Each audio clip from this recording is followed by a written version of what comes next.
Frameless three piece എന്നറിയപ്പെടുന്ന ഇങ്ങനത്തെ frames ഇഷ്ടപ്പെടുന്ന കുറേ ആൾക്കാരുണ്ടാവും. കാരണം നമുക്ക് ലെൻസിലാണ് ഇത് ഫിക്സ് ചെയ്യുന്നത്, പെട്ടെന്ന് പൊട്ടിപ്പോകാൻ സാധ്യത കൂടുതലാണ്. ഇങ്ങനത്തെ ഫ്രെയിം എടുക്കുമ്പോൾ എല്ലാവരുടെയും മിസ്റ്റേക്കാണ് സാധാരണ ഇൻഡെക്സ് 1.56 ഇൻഡെക്സ് എടുക്കും.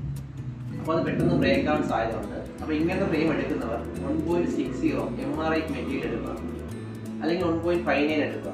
കാരണം 1.56നെ അപേക്ഷിച്ച് പൊട്ടാനുള്ള സാധ്യത തീരെ ഇല്ലെന്ന് ഞാൻ പറയാം. ഇതിൽ 1.59 പോളികാർബണേറ്റ് മെറ്റീരിയലാണ്. 1.60 നമുക്ക് 1 ഇയർ കോട്ടിംഗ് വാറണ്ടിയും 1 ഇയർ റീപ്ലേസ്മെന്റ് വാറണ്ടിയും, അതായത് ബ്രേക്കിംഗ് വാറണ്ടിയും കിട്ടുന്നതാണ്. ഈ 1.59 അപേക്ഷിച്ച് 1.60 ആണ് നല്ലത്. കാരണം സ്ക്രാച്ച് ആവുന്നതിനും കോട്ടിംഗ് കംപ്ലൈന്റ് ആവുന്നതിനും സാധ്യത വളരെ കുറവാണ്. 1.59 പോളികാർബണേറ്റ് ആണ്. അപ്പോൾ നിങ്ങൾക്ക് ഇങ്ങനത്തെ ഫ്രെയിം എടുക്കുമ്പോൾ 1.60 61 എടുക്കുക. നിങ്ങൾക്ക് കോട്ടിംഗ് വാറണ്ടി കിട്ടും, ബ്രേക്കിംഗ് വാറണ്ടി കിട്ടും, ഉപയോഗിക്കാൻ കുറച്ചുകൂടി കംഫർട്ടബിൾ ആയിരിക്കും, തിന്നുമായി. ഈ ഇൻഡെക്സിനെ കുറിച്ചുള്ള എന്ത് സംശയങ്ങൾക്കും, അതായത് 1.56, 60, 61 എന്ത് സംശയങ്ങൾക്കും കൂടുതൽ അറിവിലേക്കും നമ്മളായിട്ട് ബന്ധപ്പെടാം. ഞാൻ നമ്പർ കൊടുത്തിരിക്കാം.